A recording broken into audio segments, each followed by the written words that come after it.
of that one. What's crack, lads? You fucking wanker. Can't get replaced by Conte if I become Conte, eh?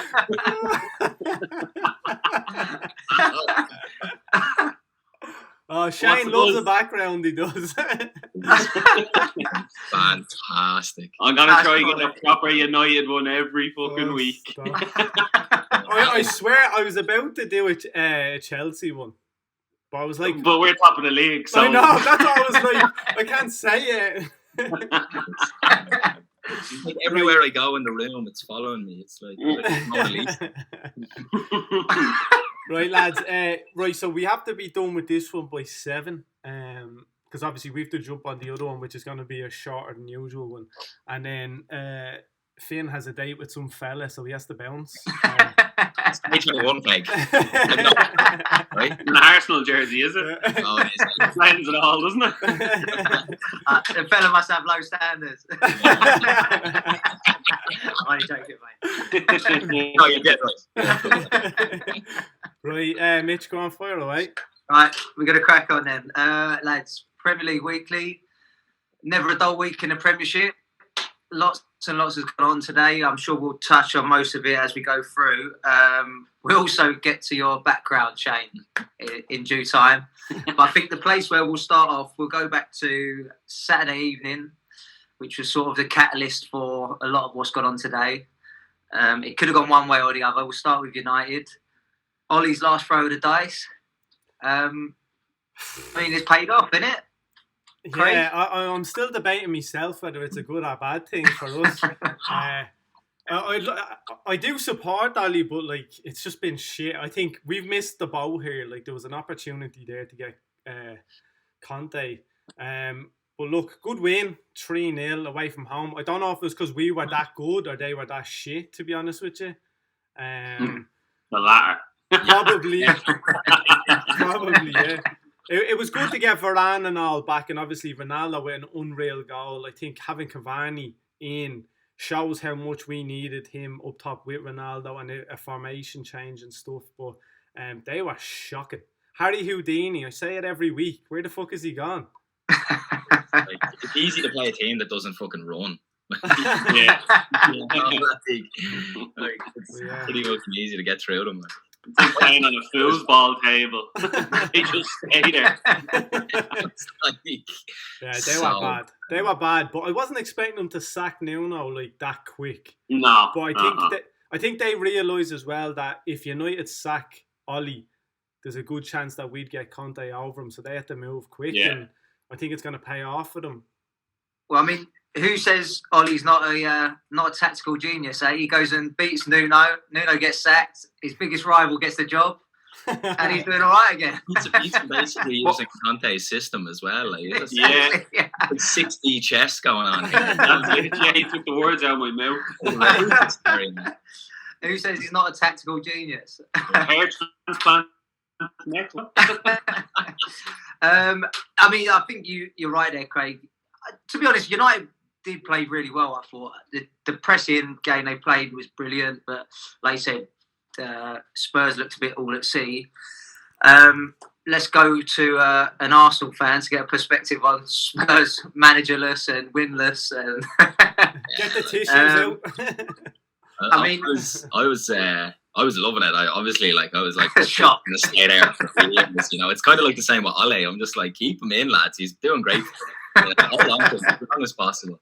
And they were just so bad. But like Nuno was their 7th choice manager. Like that, like they went through an entire summer and he was the 7th choice. Like there's no team that you could ever manage after that comes out that like you're getting. What did he get? He got an 18-month. Did he get an 18-month contract as well? No, it was 2 years. 2 years, yeah. He got a 2-year contract and he was their 7th choice manager. That just tells everyone that like I'm not going to be here for long. Like why would you buy into his system? You know, he clearly doesn't have the backing of anybody there. He's just there to fill the gap until they can find something better. So, I mean, it does have a sort of a feeling of now Spurs have got their man.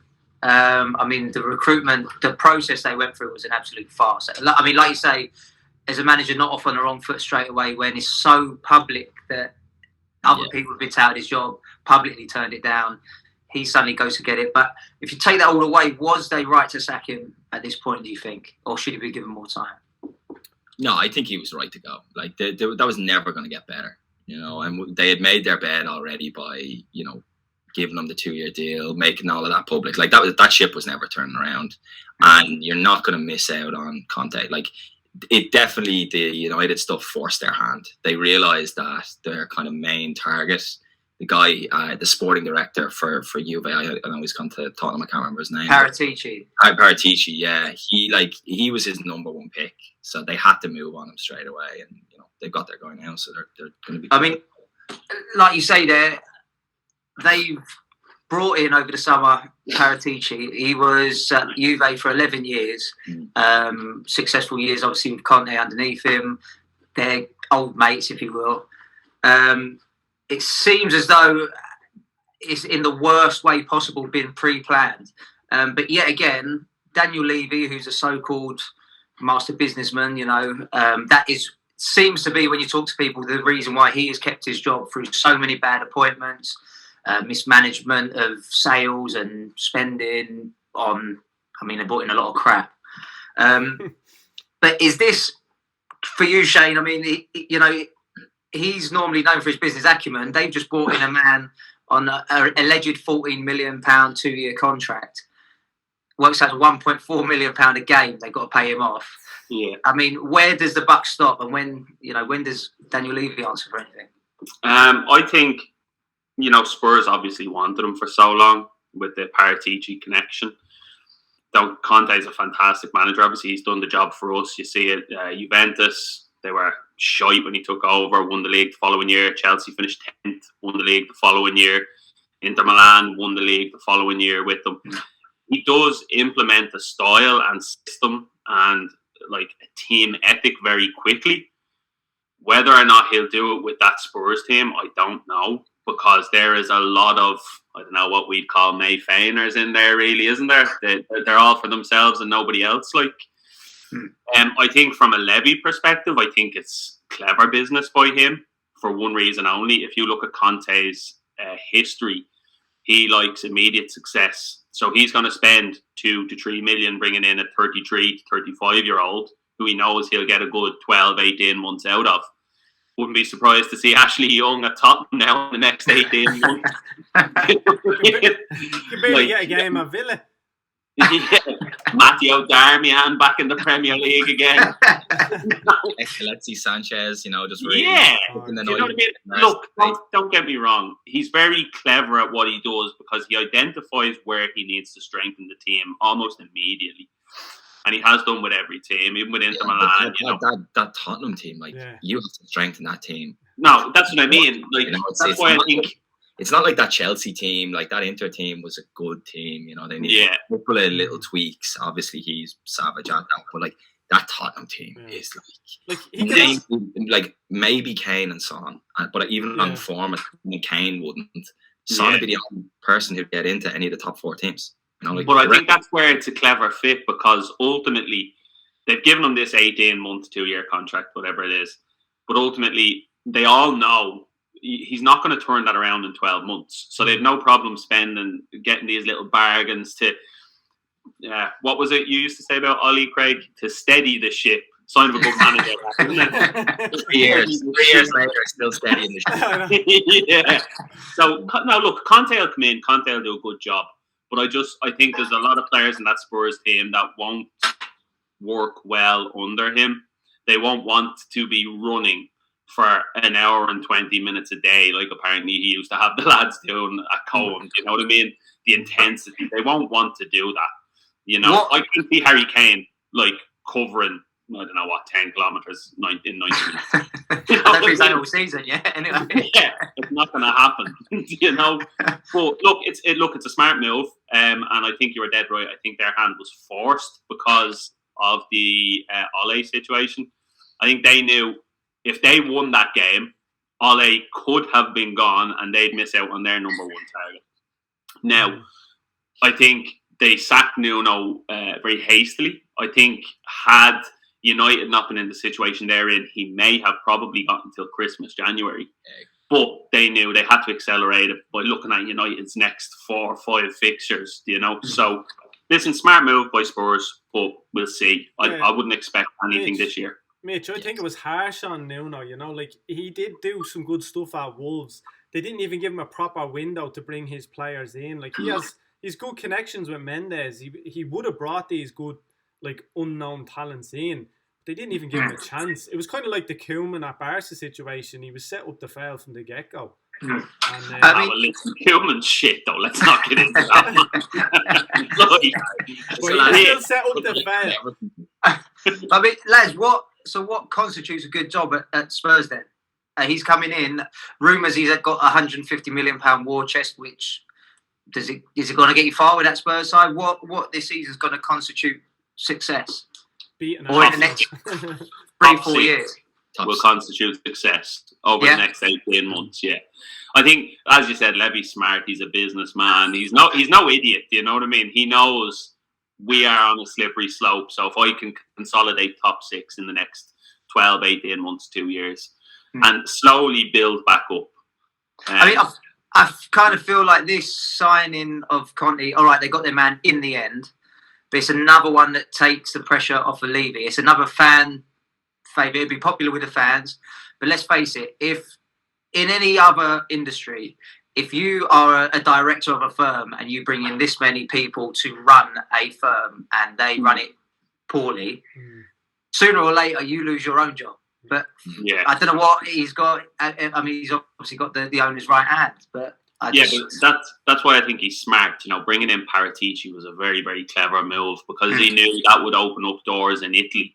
And we've been talking about the revival of Italian football lately. He knew, I'll get someone in with good connections from Middle Europe, Eastern Europe, bring in some good players, build the connections, and ultimately get a good manager, because there was a lot of good Italian managers and managers from Serie A available over the last 12 months. You had Allegri out of a job.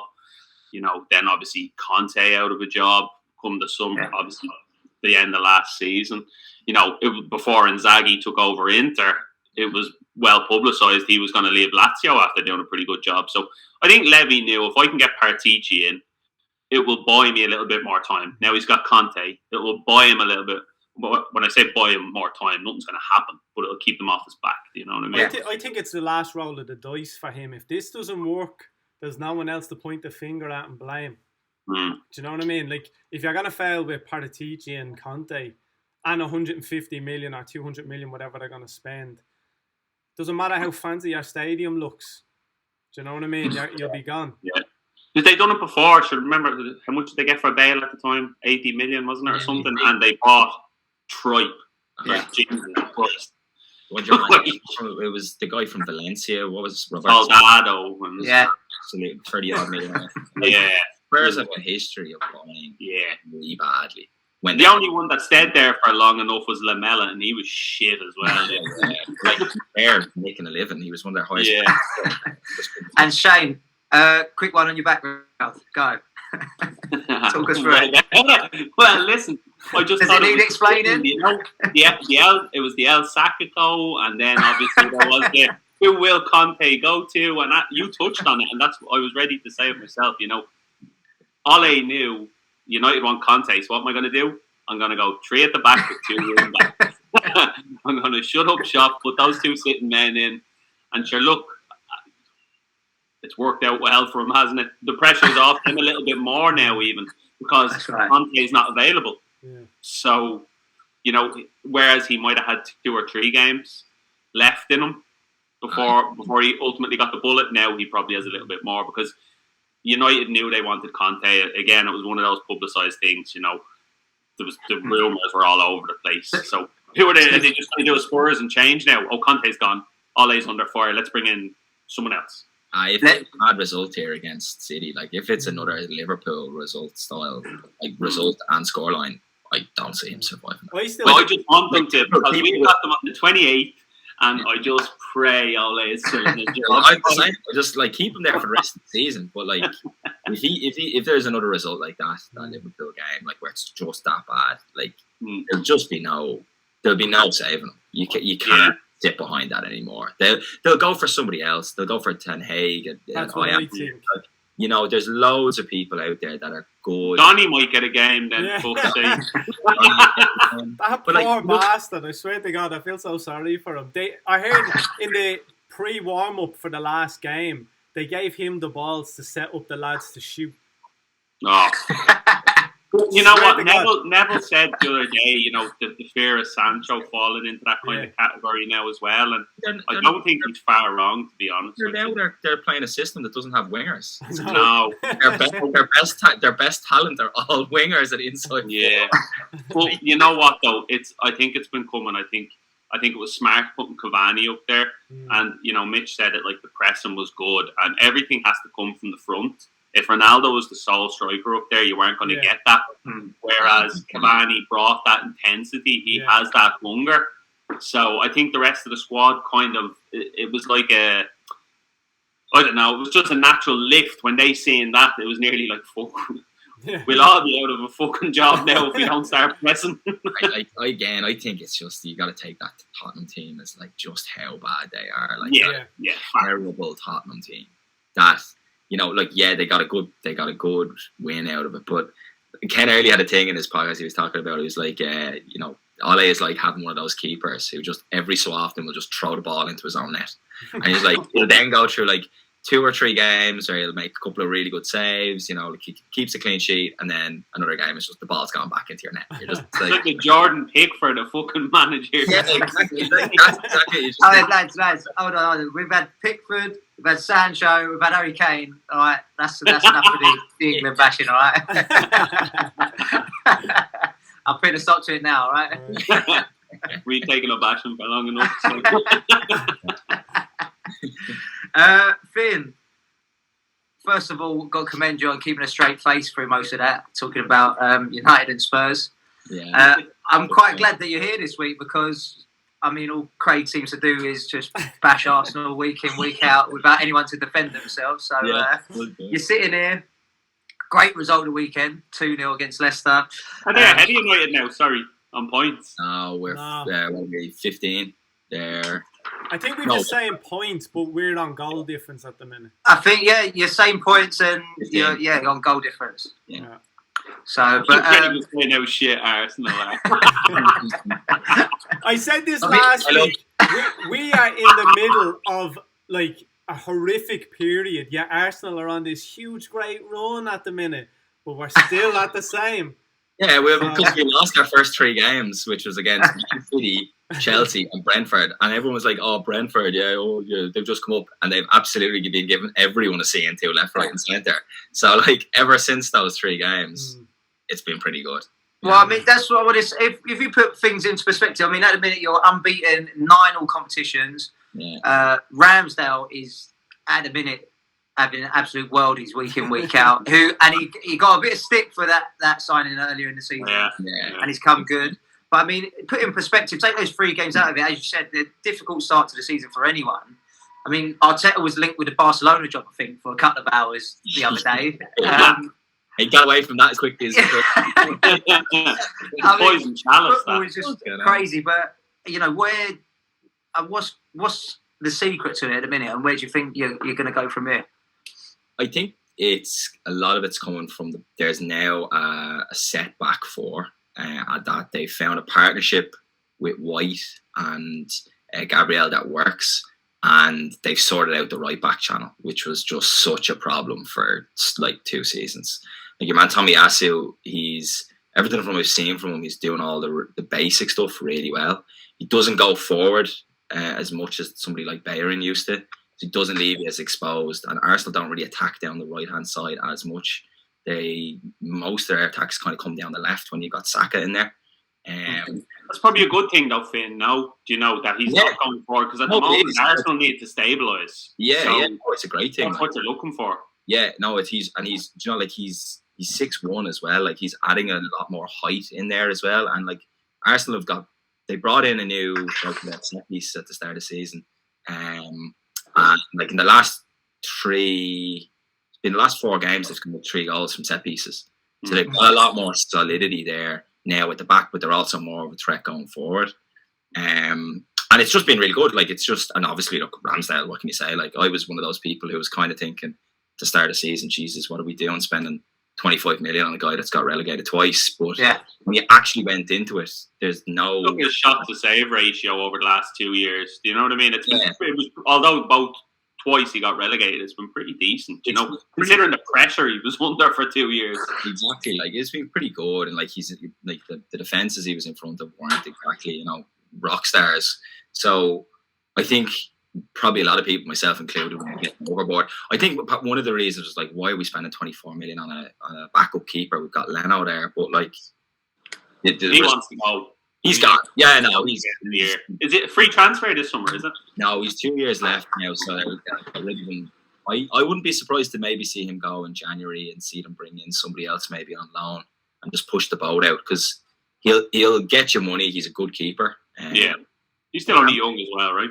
He's 25. Yeah. 25, Yeah, he's 25. So, but yeah, Ramsdale. I mean, look, 6 clean sheets in the last, I think, 9 games. You know, it speaks for itself. Finn. I mean, just got to say that there's nothing wrong with getting relegated twice. I wonder will the token championship fan be on the call today? I was like watching that Fulham team a couple of games. I saw them play Chelsea in Craven Cottage, and like they look like they were going to give Chelsea a scene to in that game. And then I think last year, last year, like, we 1-0 we won. It was Yeah, Fulham had a goal disallowed, and it would look like it was what it shouldn't have been disallowed anyway. But I remember watching that game being like, and then I saw another 1 or 2 after, and I was like, how are they down in the relegation battle? Like, this is a great. In fairness, Ben, you're always welcome here, mate. Don't get carried away. Mitch is a friend now. Sorted out, lovely.